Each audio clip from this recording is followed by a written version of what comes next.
yes. It is my birthday and I thought I would give you the gift of my first official book haul. But first, I have to show you what I got up to on my birthday because it was a book lover's day trip. I went to a lovely town in Northumberland, known for Alnwick Castle, gorgeous medieval architecture, and, most importantly, Barter Books, which is a beautiful, beautiful bookshop set in an old station. Not only do they have a beautiful collection of quality second-hand and antiquarian books, it has beautiful decoration, and there's this old drinking fountain that I absolutely fell in love with, and this huge mural depicting all sorts of authors. There's Virginia Woolf there, I can see. I think there's a Joyce up there, and maybe a Hemingway down here as well.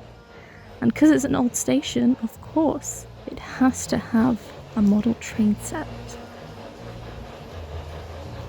So I spent an inordinate amount of time in this bookshop, and I did have a great time, as well as grabbing a top-notch vegan milkshake and some cake in town. A really cute little inscription. I hope you, what does it say? I hope you'll find it as funny at 60 as at 20. Happy birthday.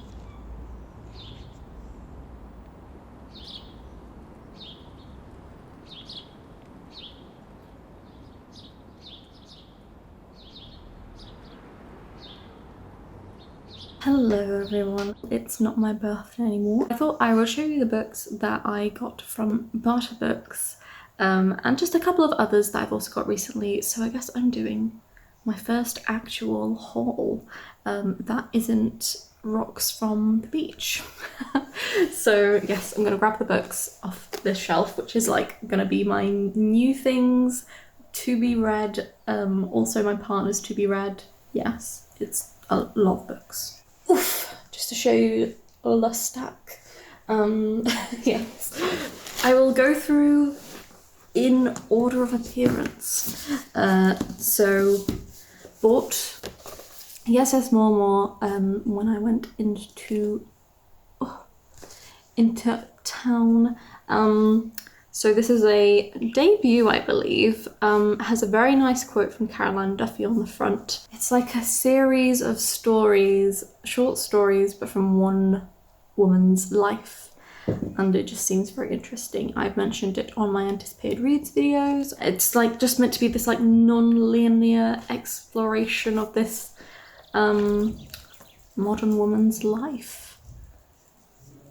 Sounds a bit experimental, sounds like something I'm here for. Yeah, and it's indie press. So this is a brand new book, but obviously it's paperback because it's an indie press.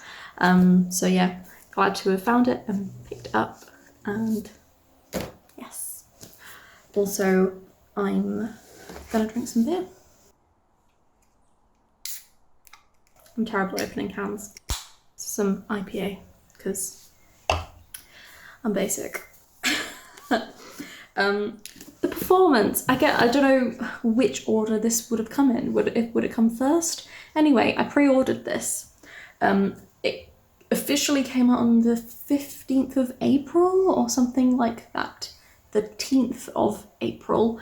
And I don't know what happened, but I think the publisher struggled to get it out, so I got it this month, so almost 2 months since publication date. Obviously, we have to be kind to our publishers right now because there are some printers that are just not working at full capacity, so they aren't able to meet demand and stuff like that. So these things can happen, but I'm very happy that this is here. This sounds right up my street. It's set in a theatre.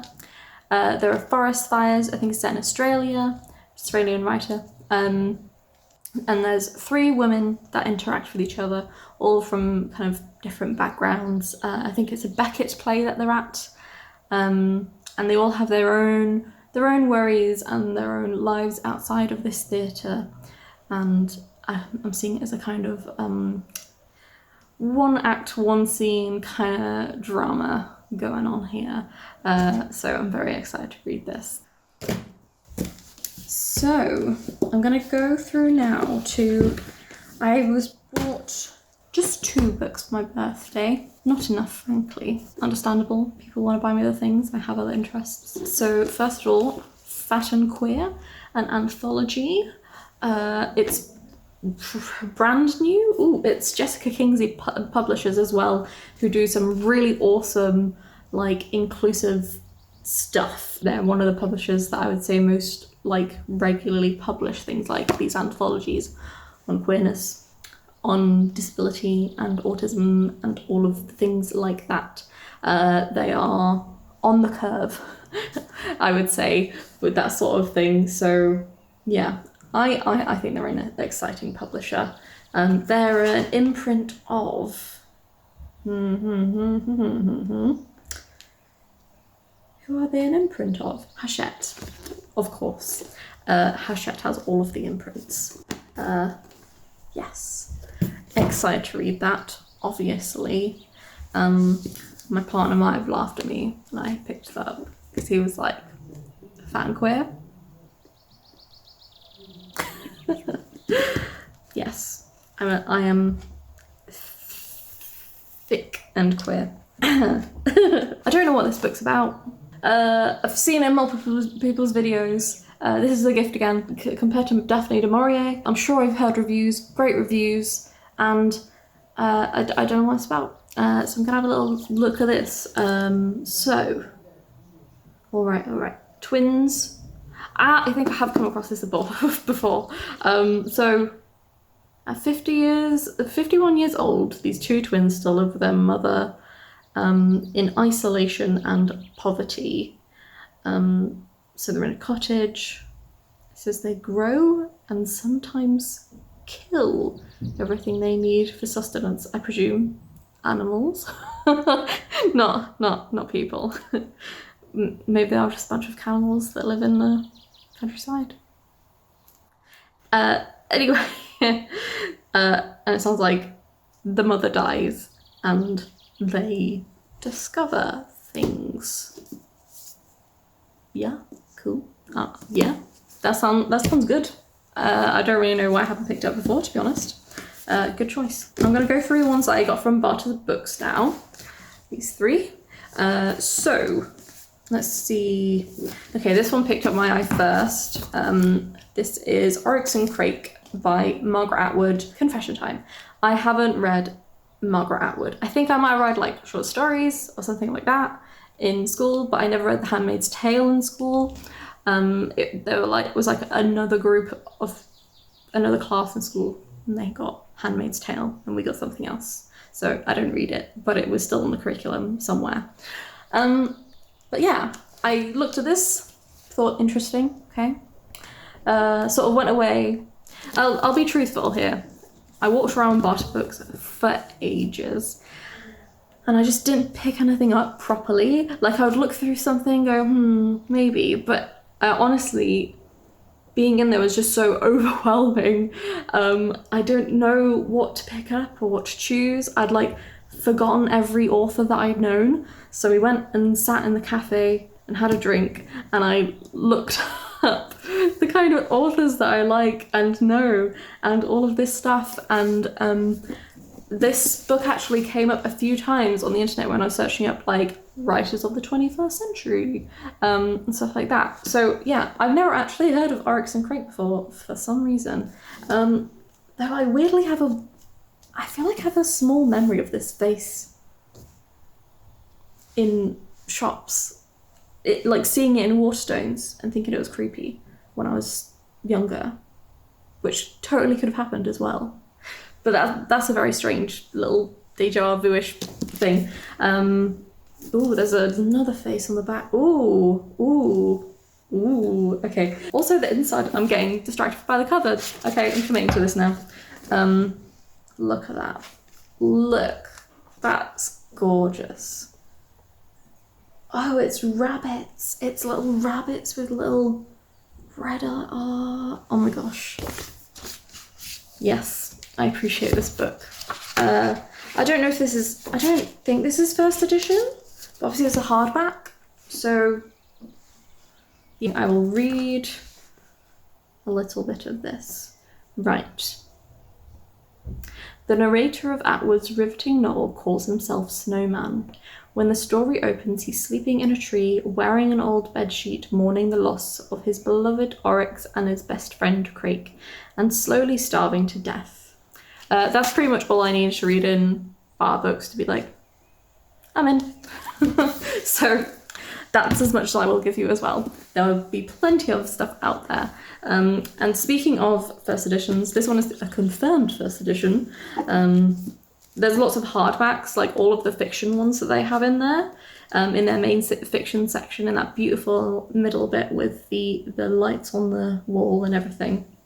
They're all hardbacks, which is quite nice because most secondhand bookshops are full of paperbacks, so it was nice to come away with something that feels like really solid, that isn't gonna sort of crumble in your hands, because I have a few beautiful old books that you feel might crumble in your hands. Even something like this from like the 50s, it might just fall apart one day, and some of them do. This is Rachel Cusk. I've very much enjoyed the Outline series on audio, and I want to read one of her books. I'm kind of listening to her books, it made me think about what they might look like on page and how they come across, and her style of writing physically.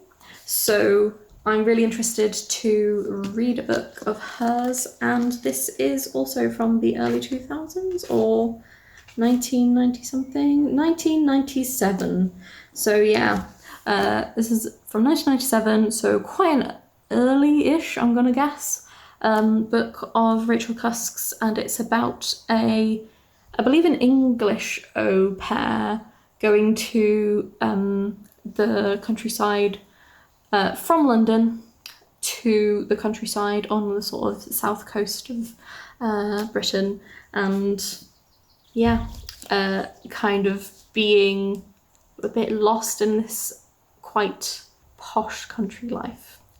That's kind of what I presume what happens in Cusk novels, is people just sort of like wander through a new place or a world that's slightly different to them because things have changed for them, and talking about it, talking to other people and learning things, and I'm here for that. I'm very excited to read this actually. I think I might have to read this during summer just to soak up this feeling of beautiful British countryside.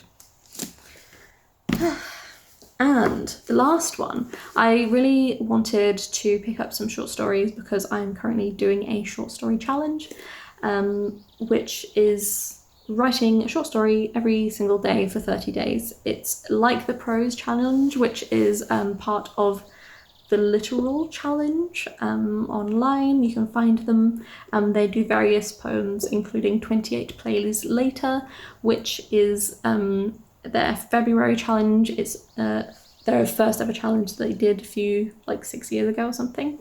And yes, they seem like a lovely bunch of people, and I've been really enjoying it so far. So would heartily recommend the literary challenge. I did do the play one years ago, and I'm back now for short stories, but I need to read more short stories. I read the occasional journal, which is pretty much where you find short stories nowadays, and the occasional collection by an individual author, but I need more like anthology type things. So I saw this on the shelf. It's short stories about love, which neither here nor there about, to be honest. But I saw the names Carson, Levy, and Murakami, and I was in. Excited to read this properly. You might have seen I started reading this on my birthday, just to read the first like story or so, and yes, I think it's lovely so far. Also really impressed. Like, I picked up this book expecting it to be kind of old, to be honest. I don't know why. I opened the cover and it said, "In a time of contentious and flagrant abuse, it often feels as if our world is run on hate." And I was like, I wonder when this was written then. Like, was it like the early 2000s? Was it the late 2000s? Was it like 2016? Was it? And then I opened it up and realised that it was published in 2020. So I got a really quite new book from a secondhand bookshop, and yeah, I'm really happy with it.